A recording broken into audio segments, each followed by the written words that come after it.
أعوذ بالله من الشيطان الرجيم.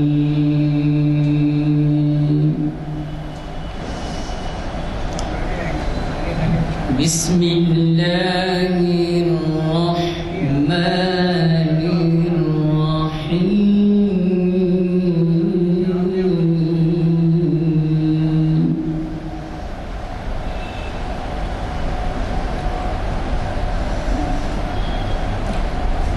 يا أيها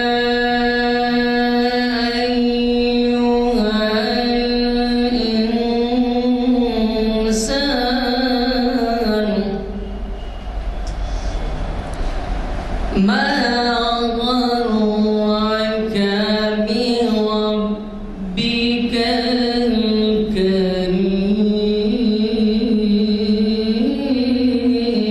الكريم. يا أيها الإنسان ما غرك بربك الكريم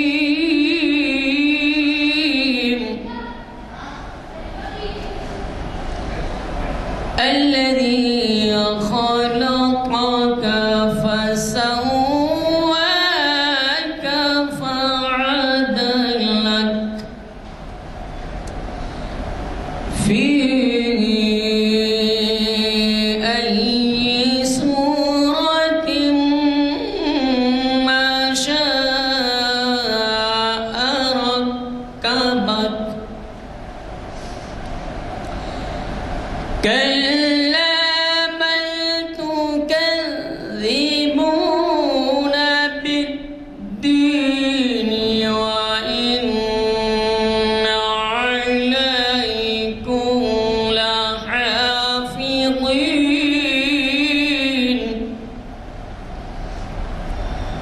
وإن عليكم لحافظين كراما كاتبين يعلمون ما تفعلون. صدق الله العظيم. اللہ وبرکاتہ. اعوذ باللہ من الشیطان الرجیم. بسم اللہ الرحمن الرحیم. یا ایھا الذین آمنوا دخلوا فی السلم کافۃ ولا تتبعوا خطوات الشیاطین انہ لکم عدو مبین. صدق اللہ العظیم. یہ سورہ بقرہ کی 208ویں آیت ہے. اس کے اندر اللہ تعالیٰ فرماتے ہیں ایمان والوں سے مخاطب ہوتے ہوئے، اے ایمان والو داخل ہو جاؤ اسلام کے اندر پورے کے پورے. ولا تتبعوا خطوات شیطان، اور شیطان کے نقش قدم پر مت چلو کیونکہ وہ تمہارا ازلی خطرناک دشمن ہے. اب اس کی ذرا تفصیل آپ لوگ جان لیں کہ ہم مسلمان ہونے کے ناطے، ایمان والے ہونے کے ناطے الحمدللہ تمام اسلام کی باتوں کو عمل پیرا ہوتے ہیں اور اس کے اوپر عمل کرتے ہیں. لیکن یہاں پہ کہا گیا ہے کہ اسلام میں داخل ہو جاؤ مکمل فی السلم کافۃ. اس کا مطلب یہ ہوا کہ بھائی اسلام میں تو داخل ہے، الحمدللہ ایماندار ہیں، مسلمان ہیں، لیکن ہماری بعض حرکات، بعض اعمال وہ ابھی پورے کے پورے دین کے مطابق نہیں ہیں. اس لیے کہا گیا کہ آپ پورے کے پورے اسلام میں داخل ہو جاؤ.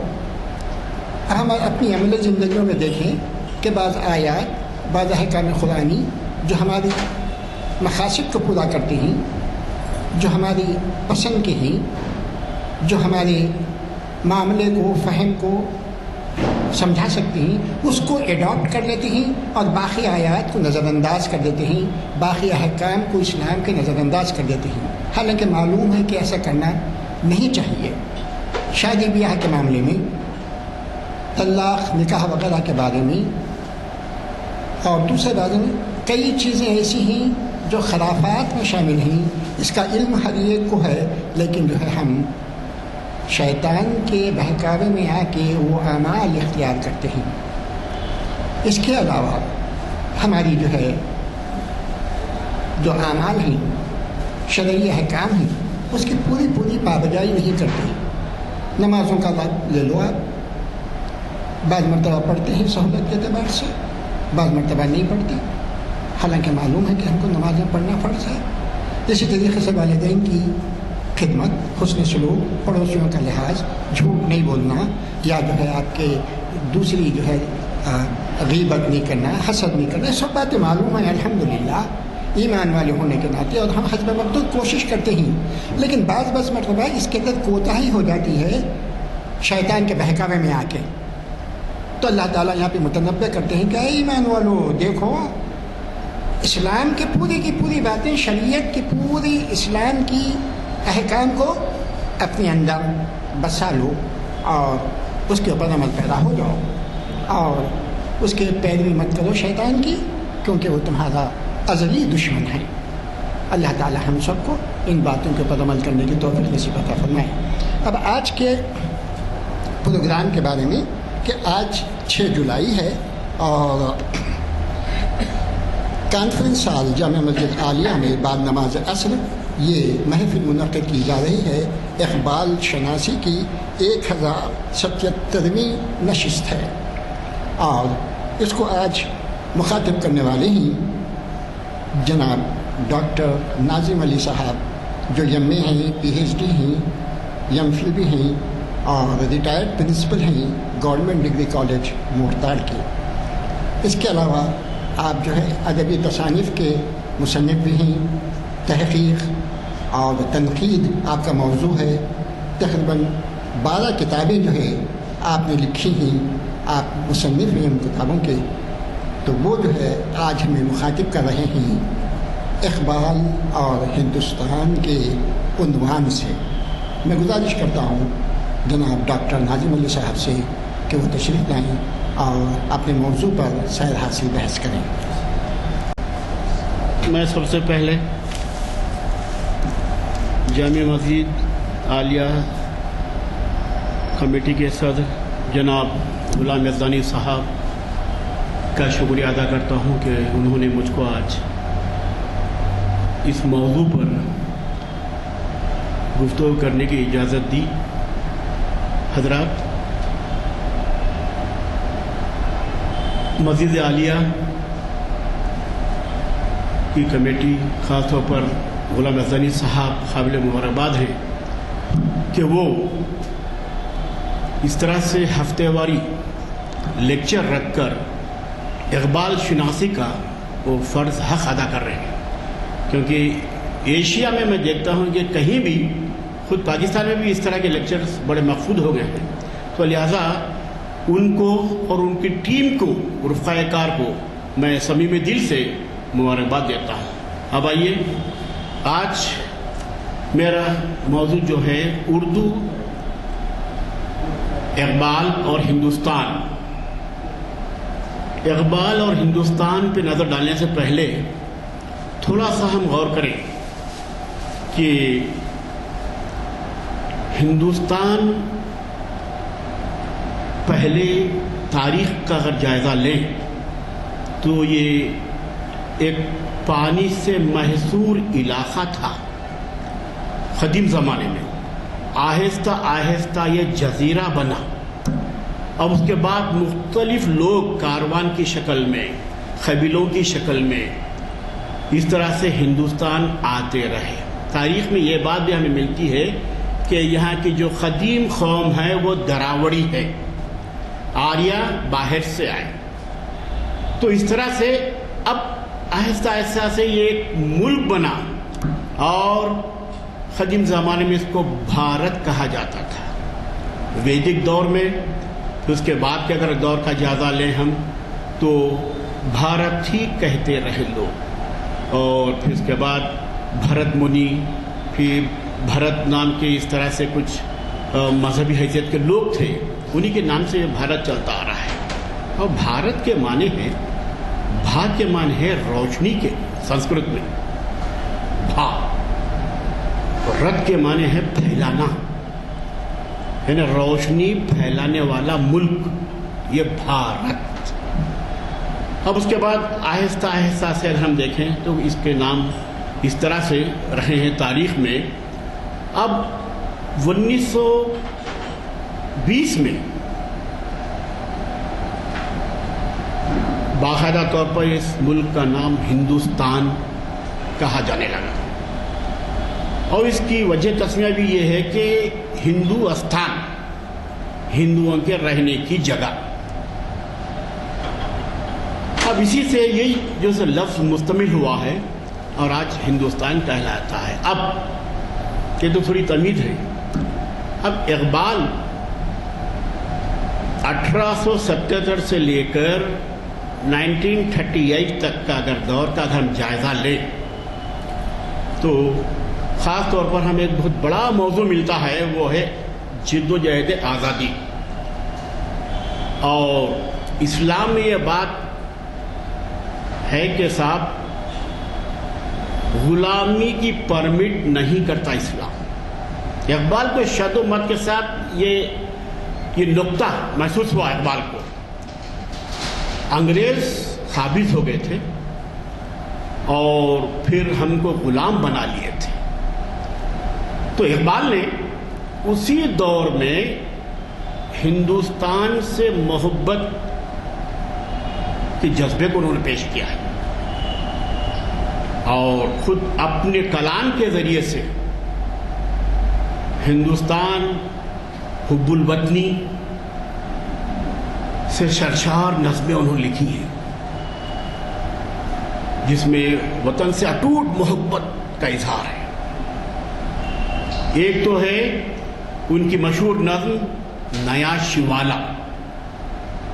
کیا بتاؤں میں آپ کو، میں حکومت اپنے ملک پر ایسے جذبات کہ سچ کہہ دوں اے برہمن گر تو برا نہ مانے، تیرے صنم قدوں کے بت ہو گئے پرانے، اپنوں سے بیر رکھنا تو نے بتوں سے سیکھا، جنگ و جدل سکھایا وائس کو بھی خدا نے، تنگا کہ میں نے آخر دیر و حرم کو چھوڑا، وائس کا واس چھوڑا، چھوڑے تیرے فسانے، پتھر کی مورتوں میں سمجھا ہے تو خدا ہے، خاک وطن کا ہر ذرہ مجھ کو دیوتا ہے. تو کتنا بڑا جیسے کہ خراج تحسین ہے ملک پہ، وطن کا ذرے ذرے سے محبت کا اظہار ہے، وطن کا ہر ذرہ دیوتا ہے، یعنی تقدس کے حامل ہے. تو ایک اسلامی شاعر، اسلامی فکر کا شاعر کس طرح سے ہندوستان سے اٹوٹ وابستگی رکھتا ہے، کس طرح سے ہندوستان سے محبت رکھتا ہے. اور پھر آپ نے وہ سنا کہ سارے جہاں سے اچھا ہندوستان ہمارا، ہم بلبلے ہیں اس کی یہ گل ستا ہمارا. اس میں بھی اگر آپ دیکھیں تو حب الوطنی کا بڑا شدید تصور ہے. یہ اور بات ہے کہ بچے گاتے ہیں لیکن اس میں بڑی معنویت ہے، بڑے اچھی فکر کو انہوں نے پیش کیا ہے. اقبال کہتے ہیں اے آب رود گنگا وہ دن یاد ہے تجھ کو، اترا تیرے کنارے جب کارواں ہمارا. کتنی بڑی تاریخ ہے، کتنا بڑا شعور ہے اس میں. ارے میرے بھائی، باہر سے آنے والوں میں آسٹرک تھے، باہر سے آنے والے میں کیا ہے آپ کے آریہ تھے، باہر سے آنے والوں میں افغانی تھے، باہر سے آنے والے میں عربی تھے، باہر سے آنے والے میں ترکی تھے. یہ عمل یہی نہیں ہوا، دنیا کے کئی ممالک میں ہوا یہ عمل. افریقن کنٹریز، ایشین کنٹریز میں یہ عمل ہوتا رہا، آنے جانے کا عمل. اب انسان جب دنیا میں ہے تو برابر آتے آتے رہتا ہی ہے.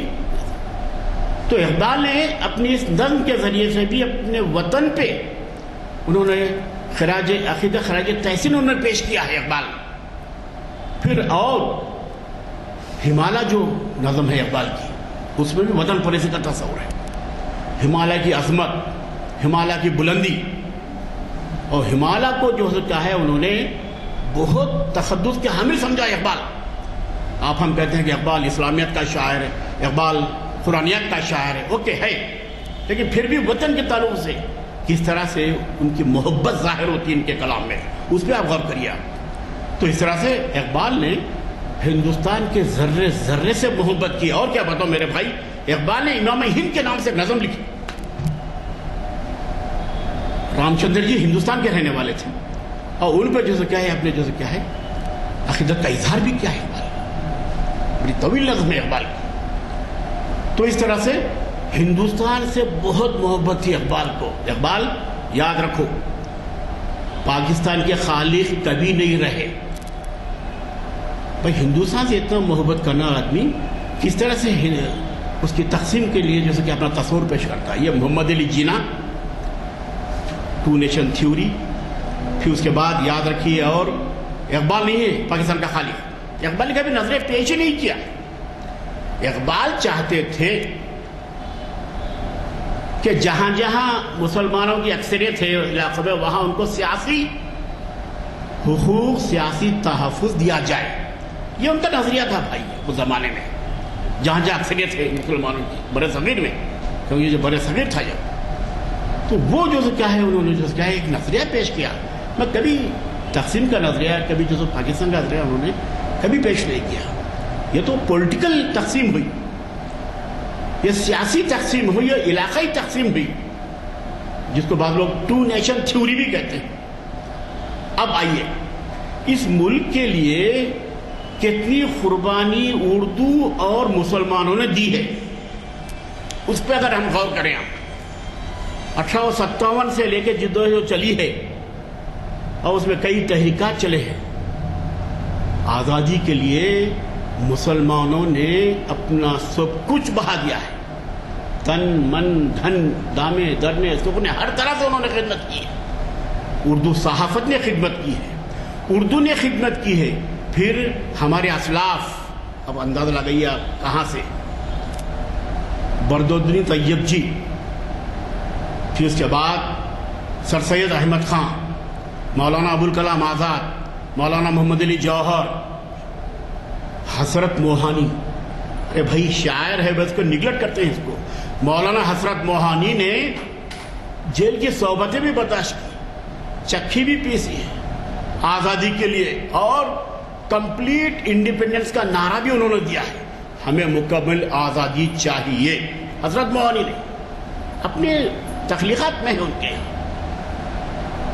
اس طرح سے محمد علی جوہر، اب جانتے ہیں کہ والدہ نے ایسی تربیت کی کہ بیٹے وطن پہ قربان ہونا بھی ایمان کی نشانی، وطن سے محبت رکھنا بھی ایمان کی نشانی.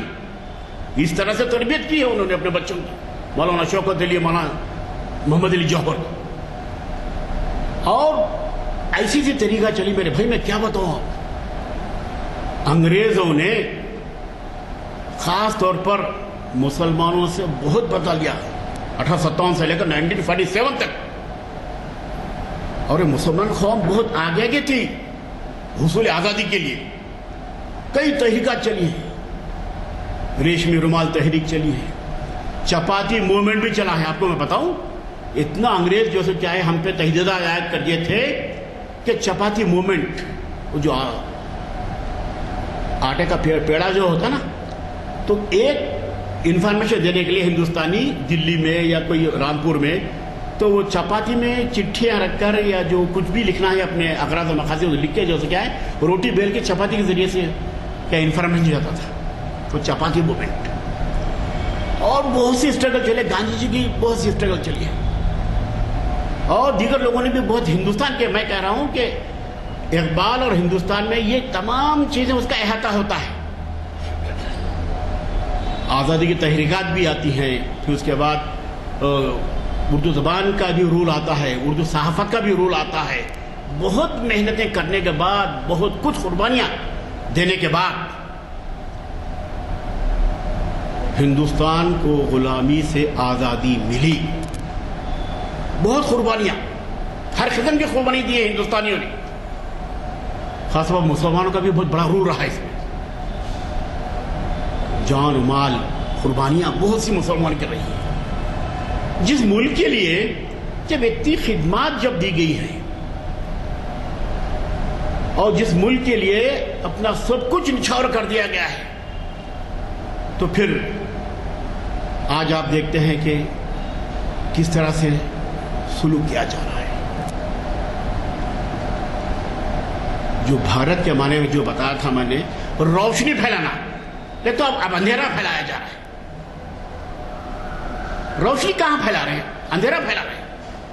اس کو دور کرنا بہت ضروری ہے. بھائی بڑی محنت سے ہم آزادی حاصل کر رہے ہیں، تو آزادی کا ثمرہ کیا ملا ہے؟ کیا حقیقی آزادی ہمیں ملی؟ یہ داغ داغ اجالا، یہ شب گزیدہ سحر جس کا انتظار تھا، یہ وہ سحر تو نہیں. آزادی ملی لیکن مکمل آزادی نہیں ملی. اس آزادی کے سورج میں کیا ہے؟ دھبے ہیں، یہ داغ داغ ہے.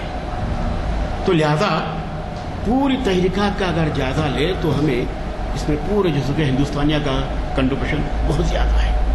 گاندھی جی ہے. اب اس کے بعد آئیے اب اقبال کے بارے میں. اقبال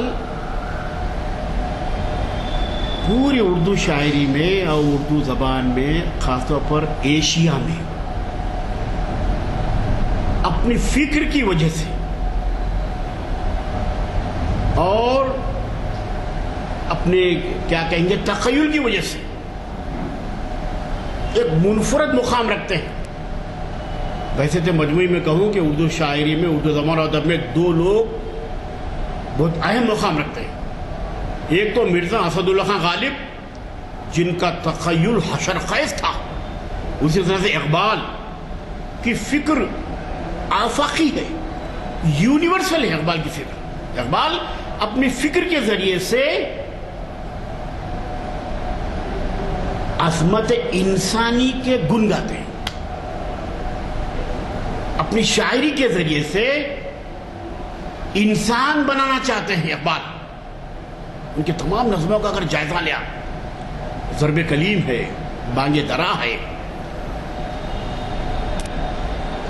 ان کے 3 اردو شعری مجموعوں کے ذریعے سے اگر جائزہ لیں آپ، تو اقبال انسانیت کے خگر تھے. انسانیت کی تعمیر و تشکیل کرنا چاہتے تھے. میں یہاں مسلمان نہیں کہہ رہا ہوں. اقبال انسانیت کا شاعر تھا. انسانیت کی عظمت کے گن گاتے تھے اقبال.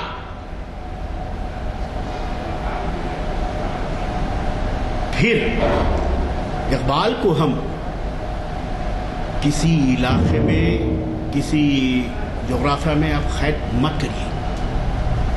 کیوں؟ کہ اقبال ایک آفاقی شاعر کہہ رہا ہوں میں. اور جو شاعر، جو ادیب جس علاقے میں رہتا ہے، اس کے تہذیب، تمدن، حالات کی عکاسی اپنے کلام میں کرتا ہے. تو اقبال برصغیر کے رہنے والے تھے. خاص طور پر سیالکوٹ، لاہور سے ان کا وابستگی تھی اقبال کی. تو لہذا ہندوستان کی تہذیب، ہندوستان کی تمدن، ہندوستان کا جو مشترکہ تکثیری جو اس کی قدریں ہیں، اس کو کی تحفظ کے لیے، اس کی جو کیا ہے تبلیغ کے لیے اقبال نے اپنے کلام کو وقف کر دیا. مشترکہ قدریں ان کے پاس ہمیں مل جاتی ہیں، مشترکہ تہذیب ان مل جاتی ہے. اور پھر ایک بات بتاؤں آپ کو میں کہ ہندوستان کی پہچان پوری دنیا میں منفرد ہے. یاد رکھیے آپ، ہمارا لسانی ملک ہے، ہمارا تہذیبی ملک ہے، ہمارا مذہبی ملک ہے، اور ہمارا نوعیت کی قدریں ہیں، ویلیوز. یہاں ہندوستان میں مختلف قسم کی تہذیبیں آپ کو مل جائیں گی. قبائلوں کی تہذیب مل جائیں گی. ہاں، کرسچنوں کی تہذیب، کلچر ہے، پھر ہندوؤں کا کلچر ہے، سکھوں کا کلچر ہے. یہ تمام کلچر مل کر ہی تکثیری سماج بنا ہمارا. اب بھائی یہ کیفیت اگر ہے تو کس طرح سے ہم یکساں سول کوڈ کی بات کر سکتے ہیں؟ تھوڑا سی اس کی روح کو سمجھے میرے بھائی. ہندوستان کی روح کو سمجھیے آپ پہلے، کبھی بھی نہیں ہو سکتا۔ ایک مذہب، ایک زبان، ایک تہذیب نہیں ہو سکتا۔ کیوں؟ بھائی یہاں کی تہذیب، یہاں کا کلچر، یہاں کی ثقافت برسا برس کے عمل دخل کے بعد اس کی تعمیر و تشکیل ہوئی ہے۔ یہ ایک 4 سال 10 سال میں یہ تہذیب نہیں میرے بھائی، برسوں، ہزاروں، 2500 سال، 3000 سال تب سے جو کیا ہے اس کی تعمیر و تشکیل مختلف انداز سے، مختلف اعتبار سے ہو رہی ہے ہندوستان کی۔ تو لہذا اب ہندوستان امتیاز رکھتا ہے، منفرد ہے پورے ممالک میں، یہی تو بات ہے ہماری۔ اور میں بتاؤں آپ کو ہندوستان میں کیا ملتا ہے، کیسی علامتیں ہیں اور کیا یہاں میں ملتا ہے ہندوستان، یہ علیحدہ اس کی شناخت ہے۔ کس سے ہے؟ یکجہتی یہاں زیادہ ہے، نیشنل انٹیگریشن اور صبر و استغنا، فلسفہ صبر، برداشت، تحمل ہندوستان کی امتیازی خصوصیات ہیں۔ اقبال جانتے تھے، اقبال اتحاد و اتفاق ان ہندوستان کی خصوصیات ہیں۔ یہ چیزیں بہت کم ممالک میں آپ کو ملیں گی۔ کیوں؟ یہاں کا بیس، یہاں کی اساس ہندوستان کی ایسی پڑی کہ یہ تمام چیزیں تخلیق ہوئی قوموں کے اختلاف سے۔ اور میزبانی، قربانی، میزبانی، ہندوستان میزبان رہا۔ مختلف قومیں آئی، افغانی آئے، تورانی آئے، ترکی آئے، عربی آئے، میزبان رہا ہندوستان۔ یہ اور بات ہے کہ وہ فاتح مفتو کا تصور، حملے کیے، جنگیں ہوئی، اوکے۔ پھر قربانی، قربانی کا بہت بڑا فلسفہ ہے، قربان کرنا۔ مذہبی اعتبار سے اگر ہم دیکھیں، جو قربانی کا جو ابھی بقرعید کی عید آ رہی ہے، خواہشات کی قربانی ہے۔ قربانی کا جو فلسفہ ہے یہ خواہشات کو قربان کرنا ہے۔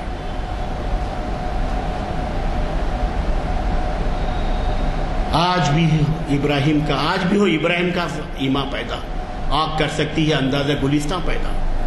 آگ ہے، اولاد ابراہیم ہے اور نمرود ہے، کیا کسی کو پھر کسی کا انتہا مقصود ہے؟ بے قدر کود پڑا آتش نمرود میں عشق، عقل ہے موہ تماشا لب بام۔ ابھی ان چیزوں پہ اگر غور کریں ہم، قربانی کا فلسفہ، پھر ابراہیم علیہ السلام کا پورا واقعہ ہے۔ اللہ نے پیغمبروں کو آزمائش میں ڈالا۔ ایوب علیہ السلام آزمائش میں تھے، یوسف علیہ السلام، یونس علیہ السلام مچھلی کے پیٹ میں، آزمائش، ٹیسٹ کہتے ہیں، ٹیسٹ، آزمائش، ٹیسٹ لیتا ہے، امتحان لیتا ہے اللہ۔ پیغمبروں سے بھی امتحان لیا اللہ نے، ثابت ختم ہے نہیں یہ بندہ، ٹیسٹ۔ تو اس طرح سے قربانی، وطن پہ قربان ہونا،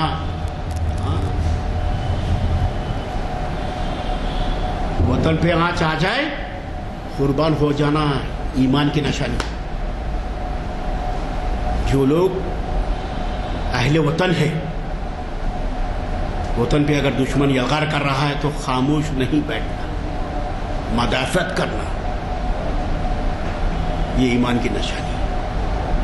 میرے بھائی، قربانی کا بہت بڑا فلسفہ ہے، سیکریفائس۔ وطن کے تعلق سے بھی ہے قربانی، قربان ہو جانا۔ اشفاق اللہ حوالدار عبد الحمید وطن پہ قربان ہوئے،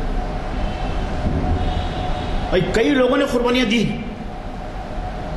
اور شہادت کا درجہ حاصل کیا۔ یاد رکھیے، شہادت اختیاری چیز ہے، کسی سے کہنے سے جذبہ نہیں آتا، ہو اپنے اختیار میں دل میں جذبہ پیدا ہونا، ڈیٹ از کال شہادت۔ تو ہمارے ملک میں کئی لوگ شہید ہوئے، بہت بڑا درجہ ہے ملک پہ شہید ہونے والوں کا. تو اس طرح سے شہادت کا ایک فلسفہ ہے, قربانی کا ایک فلسفہ ہے. تو ملک کے لیے اپنی جان دے دینا بھی وہ بڑی قربانی ہے میرے بھائی, ملک کی حفاظت کے لیے, اس کی بقا کے لیے, ہاں اس کے جیسے تحفظ کے لیے. تو ہندوستان کن علامتوں سے جانا جاتا ہے بھائی کہ قربانی, مذہبی رواداری. کیسی امتیازی خصوصیات ہے میرے بھائی. کہاں جا کے آپ یہ اصطلاحات سنیں گے آپ؟ نہ افریقن کنٹری میں ملیں گے آپ کو, نہ کوئی کنٹری میں ملیں گے. مذہبی رواداری, مذہبی میانہ روی ہندوستان میں. اسی لیے سب سے امتیازی خصوصیات بتا رہا ہوں, اور ہمارے بڑے لوگ اسلاف اس سے واقف تھے. یہی ہماری امتیازی خصوصیات ہیں. اور یونٹی ان ڈائیورسٹی, کثرت میں وحدت, کثرت میں وحدت. یہ مثال ہے ہندوستان کی امتیازی خصوصیات ہے میرے بھائی. اور مثالی شخصیات. ہندوستان ولیوں کا ملک ہے, اللہ والوں کا ملک ہے ہندوستان. اور ہندوستان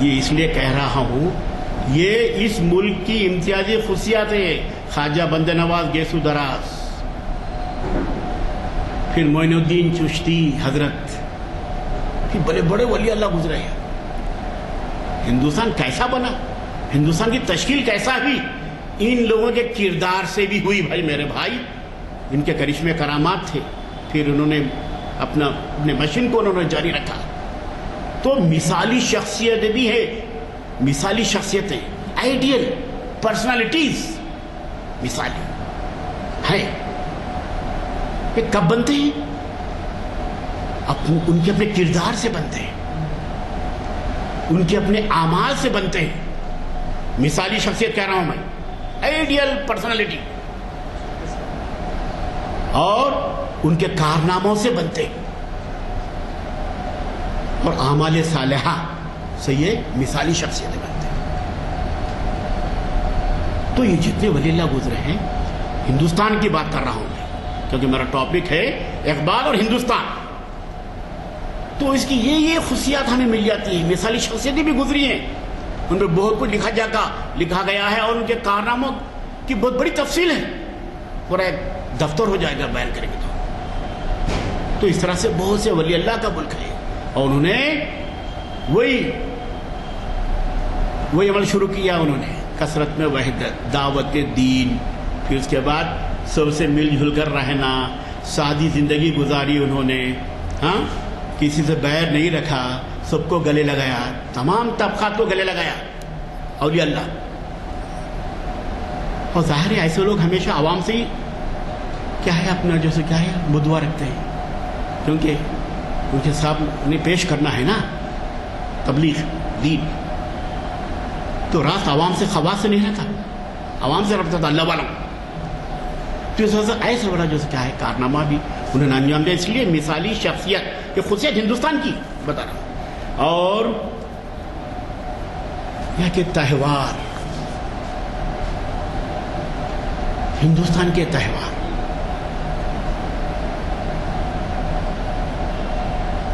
مختلف لوگوں کے تہوار ہیں.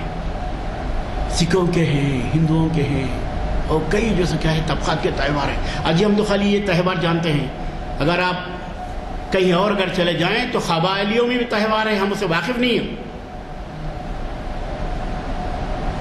یہ چند بڑے بڑے طبقات ہیں, کرسچن, ہندو, مسلم, سکھ, یہ ہمارے سامنے یہ عمل نظر آتا ہے تو ہم یہ تہواروں سے واقفیت رکھتے ہیں ان کے. لیکن اگر اور دیکھیں گے تو پورے ہندوستان میں قبائلیوں کی بھی تہوار ہیں, عجیب عجیب ان کے مذہبی ویلیوز ہیں.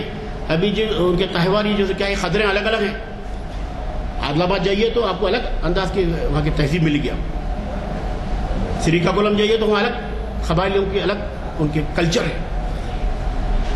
تو یہ تہواروں کی وجہ سے بھی اس کی امتیازی خصوصیات دنیا میں ہندوستان کی.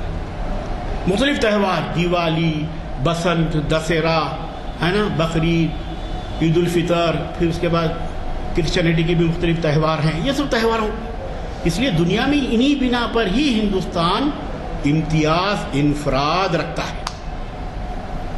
اور اقبال ان چیزوں سے تمام واقفیت رکھتے تھے، ان کو شعور تھا اور باخبر تھے. اور ہندوستان کی روح کو اقبال نے پہچان لیا، اس لیے انہوں نے اپنے کلام میں کیا ہے وہی نظریات پیش کیے. اگر روح سے واقف نہ ہے تو پھر اقبال ایسے نظمیں پیش نہیں کرتے.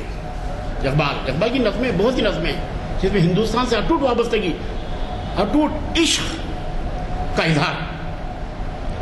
تنار ہندی ہے، پھر اس کے بعد ہمالیہ ہے، پھر اس کا نیا شیوالا ہے. اس میں وطن پرستی کا تصور ہے، ہندوستان سے محبت کا اظہار ہے. اور پھر اس کے بعد عالمی بھائی چارہ، یونیورسل برادرہڈ.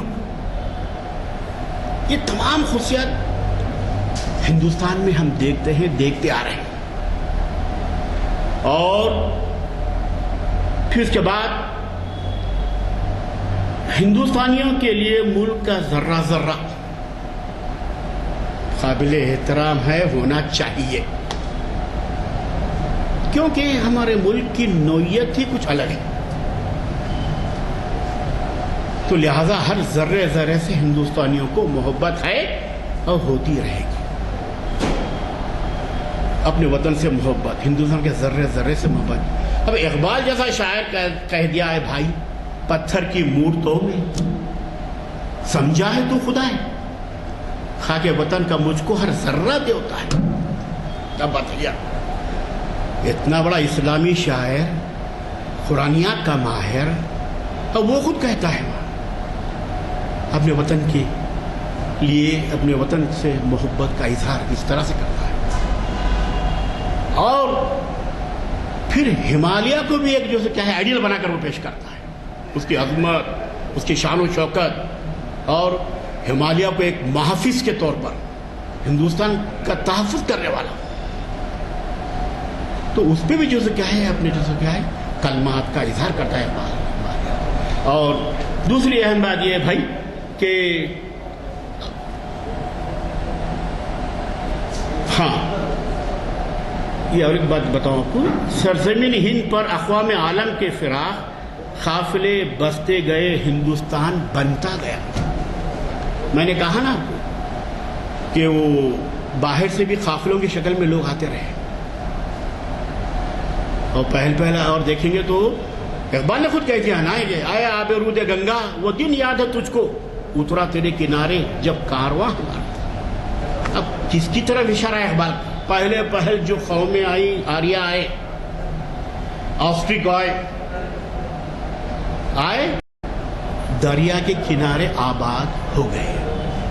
اور فطری بات ہے، انسان کسی بھی شکل میں آؤ پہلے پانی دیکھ لیتا ہے. جہاں واٹر ملتا ہے، پانی ملتا ہے، وہاں پہلے آباد ہوتا ہے انسان. اس کے بعد آہستہ آہستہ سے اب آبادیاں بنتی ہیں. تو اقبال کا صحیح شعر ہے، آئے آب رود گنگا، وہ دن یاد ہے تجھ کو، اترا تیرے کنارے جب کارواں ہمارا. قومیں آئی، نسلیں آئیں، ہندوستان بنتا گیا. تو یہ فطری بات ہے میرے بھائی کہ آہستہ آہستہ سے بتدریج کیا ہے ہندوستان کی تشکیل ہوئی. پھر اور ایک خاص بات، اقبال کی شاعری کے 3 بڑے اوصاف ہیں. میں نے کہا نا اقبال انسان کی تعمیر، انسانیت کی تعمیر، انسان کی عظمت کے گن گاتے ہیں، اور اس کی تعمیر کے لیے، پھر اس کی تشکیل کے لیے، پھر اس کی بلندی کے لیے، اس کی عظمت کے لیے اقبال 3 چیزیں بہت اہم اپنی شاعری کے ذریعے سے پیش کی ہے: خودی، عشق، عمل. دیکھو صاحب، یہ خودی کوئی مشکل موضوع نہیں ہے اقبال کے حوالے سے. خودی کیا ہے؟ راز درون حیات. خودی کیا ہے؟ بیداری کائنات. خودی کا نشمن تیرے دل میں ہے، فلک جس طرح آنکھ کی تل میں ہے. خودی کو کر بولن اتنا کہ کیا ہے؟ خدا بندے سے خود پوچھے بتا تیری رضا کیا ہے؟ یہ خود کیا ہے؟ احساس نفس، نفس کا احساس اور تعین ذات، یہ دو چیزیں۔ نفس کا احساس کرتے ہوئے اسلامی تناظر میں ہمیں زندگی گزارنا چاہیے۔ نفس کی پاکی، نفس کی پاکی کہتے ہیں لوگ، نفس کو پاک کرنا، تزکیہ نفس کا عمل شروع کرنا، نفسانی خواہشات۔ اقبال نے یہی کہا خودی کے ذریعے سے کہ خودی کی تعمیر، خودی کی تشکیل اسلامی تناظر کے ذریعے سے اس کی کیا ہے؟ تشکیل ہونا۔ اقبال کا فلسفہ خودی، اسلامی تناظر میں بتا رہا ہوں بات، خودی کا نشیمن تیرے دل میں ہے، فلک جس طرح آنکھ کی تل میں ہے۔ خودی کیا ہے؟ راز درون حیات۔ خودی کیا ہے؟ بیداری کائنات۔ تو اس طرح سے اقبال نے دیکھو خودی سے ہی یہ ترقیاں ہو رہی ہیں دنیا میں، یہ ڈیولپمنٹ ہو رہا ہے خودی سے، خودی کے احساس سے۔ خود ہے دنیا میں اللہ نے انسان کو بنایا، بھیجا ہے۔ کیوں بھیجا ہے؟ سمجھنا، کیوں آیا ہمیں، کیا کرنا ہے مجھ کو یہاں، اس کا منصب کیا ہے انسان کا، اس پہ غور کرنے کی بہت ضرورت ہے انسان۔ اور پھر اس کے بعد عشق، عشق کے معنی والہانہ محبت، عشق دم جبرائیل، عشق دل مصطفیٰ۔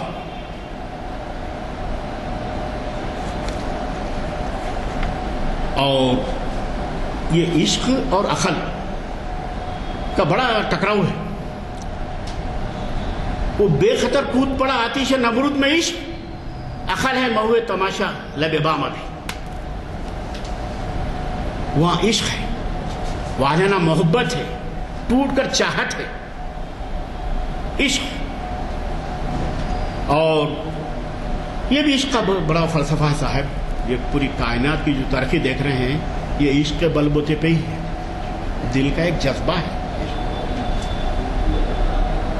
اور اقبال کے بہت سے اشعار ہیں عشق کے موضوع پر، عشق خدا کا رسول، عشق خدا کا کلام، اس طرح سے اقبال۔ اور اب اس کے بعد ایک اہم بات ہے بھائی، عمل۔ یہ عمل سے ہی انسان کی شناخت ہے۔ میں اکثر ہمارے دوستوں کو کہتا ہوں بھائی عمل ہے تو ہی انسان دنیا کے پردے میں آیا ہے، دنیا میں آیا ہے تو عمل اعمال صالحہ، نیک عمل، اچھا عمل، حسن عمل، اس کی بنیاد پر ہی انسان کی شناخت ہے۔ ورنہ آواز کے ذریعے سے شناخت نہیں ہے۔ آپ کی آواز الگ ہے، میری آواز الگ ہے، آپ کی آواز الگ ہے، شناخت ہے آواز کے ذریعے سے۔ چہرے ڈھل جاتے ہیں آواز کے ذریعے سے، پوری دنیا میں اللہ نے ایسی شناخت رکھی آواز کے ذریعے سے۔ لیکن اعمال صالحہ عمل کے ذریعے سے ہی جو سکھا انسان کی شناخت ہے، نیک عمل، اچھا عمل، ہے نا۔ پھر اس کے بعد اب نیک عمل، اچھا عمل، اب اسلام میں آئیے پورے 5 جو عناصر ہیں، 5 جو اصول ہیں، پورے جو اصول ہیں اس کے ذریعے سے نیک عمل ہی سرزد ہوتا ہے میرے بھائی۔ اسلامی فلسفے کا اگر جائزہ لے آپ، راستے سے اگر کانٹے ہٹائے، پتھر ہٹ جائے تو 10 نیکی آپ کو ملتی ہے۔ الف لام میم ذالک کتاب، الف لام میم 30 نیکی آپ کو مل گئے پڑھنے سے قرآن۔ تو اتنا اچھے جیسے کیا ہے اس میں اوصاف ہے اسلام میں، اتنی اچھی خوبیاں ہیں اسلام میں، اور بہت سی نیک ہی خطرے ہی ہیں، اور اس سے پوری انسانیت کا بھلائی ہوتا ہے، اسلام سے برا نہیں ہوتا۔ تو ایسی چیزیں ہیں۔ تو اقبال نے، کیونکہ اقبال کو میں پڑھاتا ہوں ڈگری کالجوں میں، میں نے محسوس کیا کہ اقبال کی فکر یقیناً اب لوگ قرآنیات، اسلامی اساس، اوکے، لیکن تھوڑا سا جو باہر کا ماحول ہے، ایکسٹرنل ماحول، کیونکہ اقبال ایک جہاں جیتا شخصیت ہے نا، وہ جرمنی بھی گئے، وہاں کے فلاسفروں سے نیچے، گوئٹے، برکساں، ہے نا، ملٹن وغیرہ، ان کے جو انہوں نے بہت خوب مطالعہ کیا، بہت خوب ان کے فلسفے کا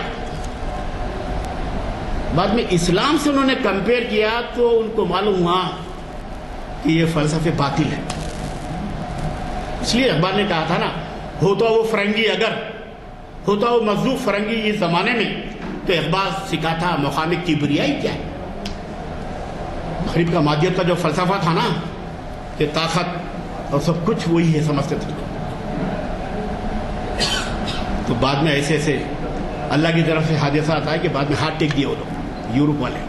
ارے نہیں بھائی، دیر از ون پاور، کوئی ہے وہاں، ایک ہے پاور ہے جو پورا کام کر رہی ہے کائنات میں، پوری دنیا میں.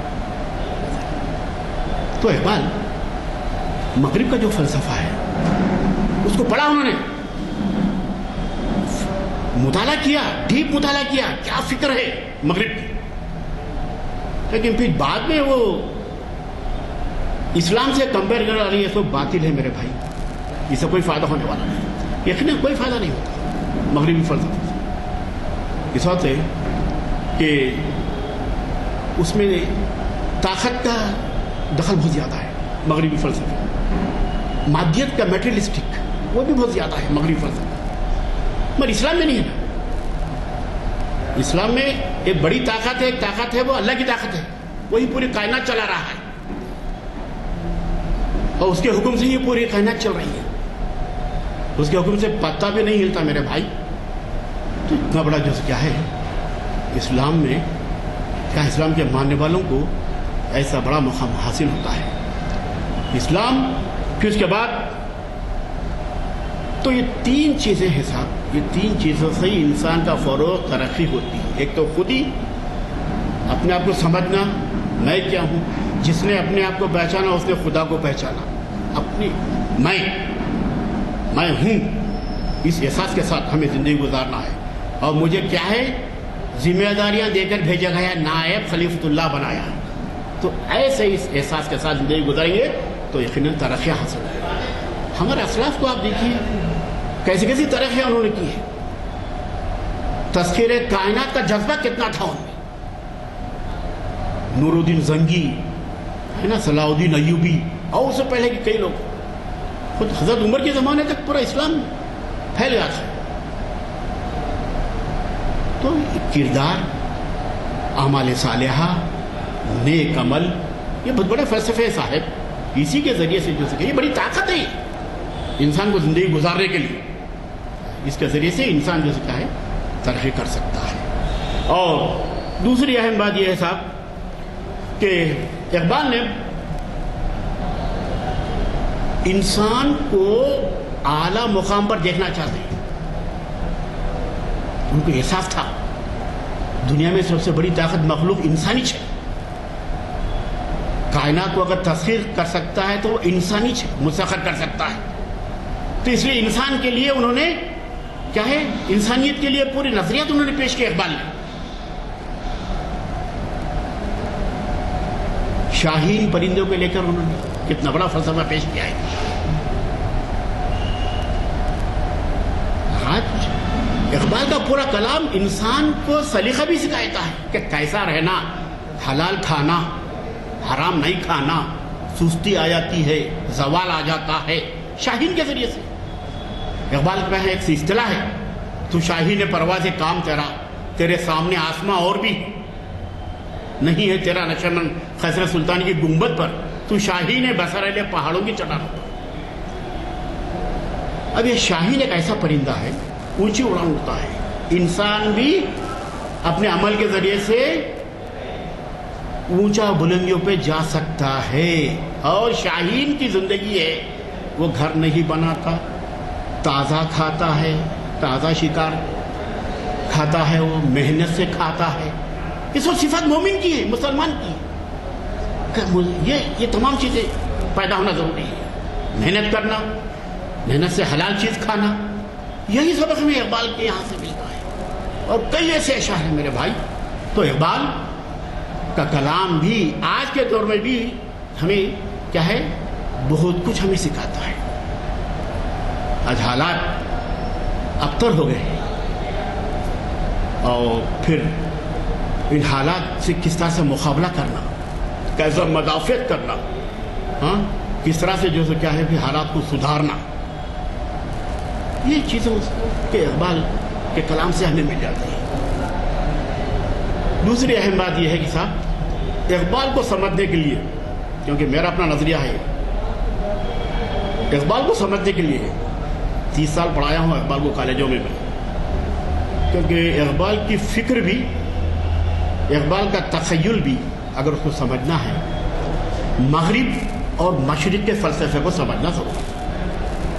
جس طرح سے غالب کو سمجھنا ہے، ایران، توران، عرب، عجم، ہندوستان، ہاں ان تمام ممالک کی تہذیب کو، کلچر کو، ویلیوز کو، سیاست کو سمجھیں گے تو غالب کو سمجھیں گے آپ، یقین، کیونکہ میں بھی غالب کو نہیں سمجھ سکا آج تک. اقبال کو بھی سمجھنا ہے تو ایک عالمی فکر ہے اقبال کے یہاں. تو یہ مشرقی ممالک، مغربی ممالک، یہاں کی تہذیب، کلچر، تناظر، بیک گراؤنڈ، تاریخ، ان تمام چیزوں کو سمجھنا بہت ضروری ہے، ورنہ تب تک ہم اقبال کو نہیں سمجھ سکتے. اقبال کا بہت بڑا درجہ ہے، بہت بڑا فلاسفر ہے، مفکر ہے، ہاں مفکر انسانیت ہے اقبال. تو ایسے جو کیا ہے انسانیت کے فروغ کے لیے انہوں نے پورے اشعار کے ذریعے سے اقبال نے نظریات پیش کیے. ساخی نامہ، کوئی خودی کا تصور. پھر اس کے بعد ان کی ایک نظم ہے فنون لطیفہ، لطف دینے والا فن اقبال، نقش نہ تمام خون جگر کے بغیر، ہے نا. تو یہ تمام چیزیں، یہ تصورات اقبال کے یہاں اگر ہم دیکھیں تو سب یہ انسانیت کی تشکیل، تعمیر، ملک کی ترقی کے لیے انہوں نے اخذ کیے ہیں. اقبال کسی فرد، کسی طبقے، کسی جو کیا مسلمان، کسی ہندو کے لیے نہیں، پوری انسانیت کے جو طبقات ہیں ان کی جو کیا ہے بھلائی کے لیے، ان کی فلاح کے لیے، ان کی بہبود کے لیے ان کا کلام آج بھی معاون، ممد و معاون ثابت ہوتا ہے. اقبال کا کلام، اقبال کو سمجھنے کے لیے بہت کچھ مطالعے کی بہت ضرورت ہے، ورنہ ہم جیسے اقبال سے انصاف نہیں کر سکتے. میں نے مختصراً تمہیدی انداز سے اقبال اور ہندوستان اس لیے لیا یہ کیونکہ آزادی کی تحریکات بھی اسی میں آ گیا. پھر اقبال کا حب الوطنی کا جو تصور ہے. اچھا اور ایک بات تو بھائی، آخری بات، کیونکہ اقبال نے جو نظمیں لکھی نا وطن پرستی کے، لیکن اسلام میں کیا ہے؟ مومن کا کوئی وطن نہیں ہے. ترانے ملی پڑیا، مومن کا کوئی وطن نہیں ہے، مومن کہیں محدود نہیں ہے. نہیں ہے، انسان محدود نہیں ہے. وطن کے بندشوں میں، علاقوں میں محدود نہیں ہوتا. ایک ضرورت کے تحت علاقے میں ہم بند ہیں،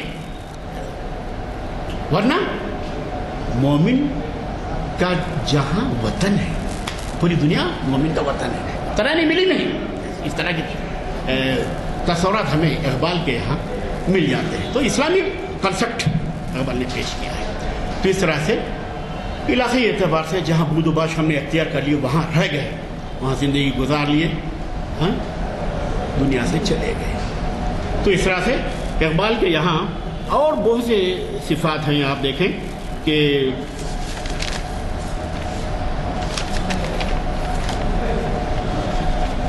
پھر اقبال نے، پھر دیکھیں کیسی بات کہی انہیں اقبال نے. پھر وہی ہسٹری، تاریخ یا دکھا دے ہے تصور، پھر وہ صبح شام تو دوڑ پیچھے کی طرف ہے گردش ایام. ہمالیہ سے پوری تاریخ سننا چاہتے ہیں، کیونکہ ہمالیہ آریاؤں کو بھی دیکھا، کئی لوگوں کو دیکھا، کئی قبائل کو دیکھا ہے ہمالیہ. تو اس لیے ہمالیہ سے پوری تاریخ، ہندوستان کی عظمت، ہندوستان کے جو پوری کیفیت، کوائف اقبال سننا چاہتے ہیں. تو اس طرح سے ان کی نظمیں جو ہے بہت خاص اہمیت کی حامل ہیں. وطن پرستی کے تصور کا اگر ہم نظریہ کریں تو یہ 3 نظمیں بہت زیادہ امپورٹنٹ ہے. ایک تو ہے ترانے ہندی، اب اس میں بھی دیکھیے آپ ندیوں کا ذکر ہے، رشک جنا ہے، جنت ہے نا، کئی ایسے تصورات اقبال کے یہاں میں مل جاتے ہیں. اور اس طرح سے پھر تجھ میں کچھ پیدا نہیں دیرینہ روزی کے نشان، تو جواں ہے گردش شام و سحر کے درمیان. اے ہمالیہ داستان اس وقت کی کو سنا مسکن آبا انسان جب بنا دامن تیرا. جب انسان آیا پہلے پہل تو تیرے دامنوں سے گزرا ہے نا, ندیوں کے کنارے جا کر بسا. اور پھر اس کے بعد وہ کہانی اقبال سننا چاہتے ہیں. اے ہمالیہ اے فصیل کشور ہندوستان, چومتا ہے تیری پیشانی وہ جھک کر آسمان. پوری عظمت, پوری بلندی, یہ کیا ہے؟ یہ انسان سے مخاطب ہے. اے انسان, جس طرح سے ہمالیہ کی عظمت ہے تیری بھی عظمت ہے. تو یوں ہی پیدا نہیں کیا گیا ہے, تجھ میں بہت سی اعلیٰ صفات مضمر ہیں, اس کو آشکار کر. اپنی صلاحیت سے, اپنی قابلیت سے, ہاں, اپنی تعلیم سے, اپنی تربیت سے کیا ہے ویسا جیسے کیا ہے انسان بننا, ویسا جیسا مقام حاصل کرنا بہت ضروری ہے. تو انسان کی عظمت کے گن گاتے ہیں اپنے کلام میں, اپنے نظموں میں, اور انسان کی عظمت کا خیال رکھتے ہیں اقبال. عظمت انسانی, یہی ان کا مطب نظر ہے. کسی ایک فرقہ, کسی ایک مذہب, کسی ایک اس کے ماننے والوں کی طرف ان کے اشارے نہیں ہیں. پورے عالم انسانیت کا مخاطب اقبال کے یہاں ہے. پورے عالم انسانیت کو اقبال مخاطب کرنا چاہتے ہیں, یعنی انسان کو بڑا دیکھنا چاہتے ہیں, اعلیٰ مقام پہ عظمت اس میں پیدا کرنا چاہتے ہیں اقبال. تو اس لیے انسانیت کی جیسے کیا ہے ترقی کے جیسے کیا ہے وہ گن گاتے رہتے ہیں. اور آخر میں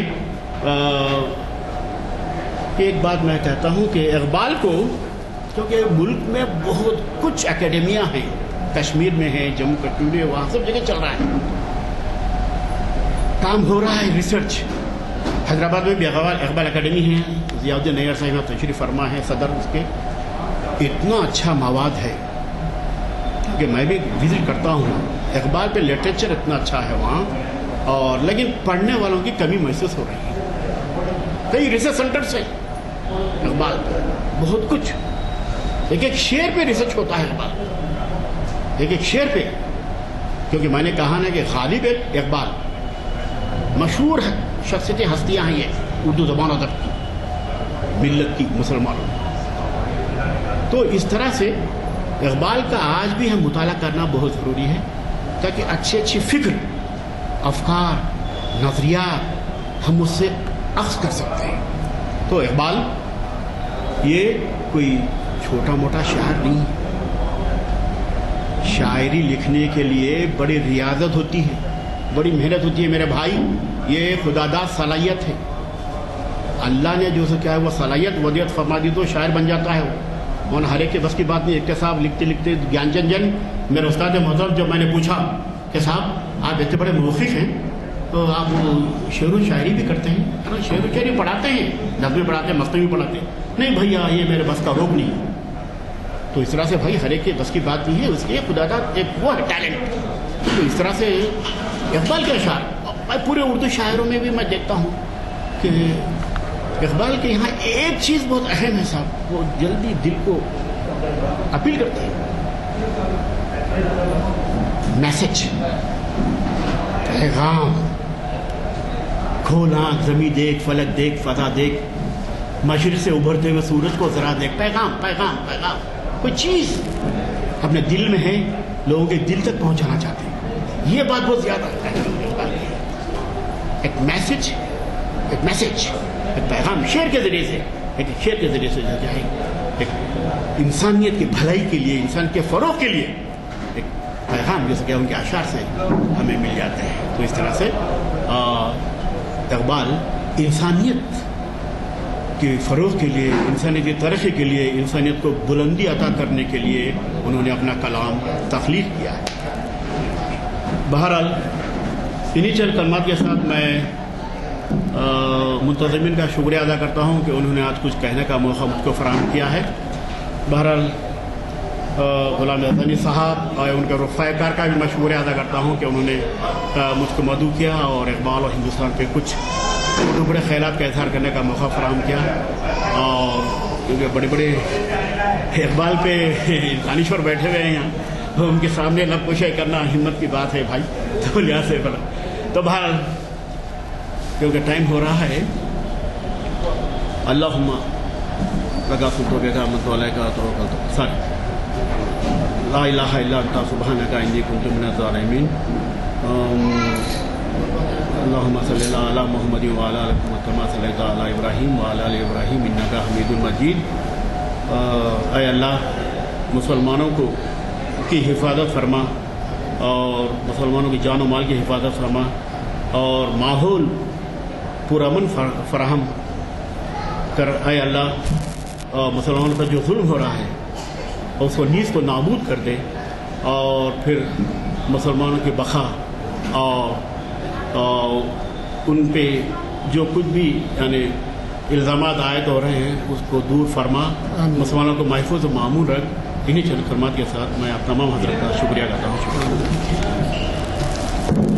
الحمدللہ موضوع پر اقبال اور ہندوستان پر مکمل روشنی ڈاکٹر ناظم علی صاحب نے ڈالی. اس میں کوئی کوتاہی کوئی کمی نہیں. الحمدللہ آپ نے پورا جو ہے حق ادا کیا اپنے عنوان کے ساتھ. دعا ہو چکی ہے. میں آپ حضرات سے گزارش کرتا ہوں کہ آئندہ ہفتے کے جو ہے پامفلیٹس آ چکے ہیں اور آپ ان کو لے کے آئیے. اس کو اپنے دوست احباب میں اپنے محلے کی مساجدوں میں اور جو ہے اس کو عام کیجیے اور دوست احباب کے ساتھ ان محافل میں شرکت کرنے کی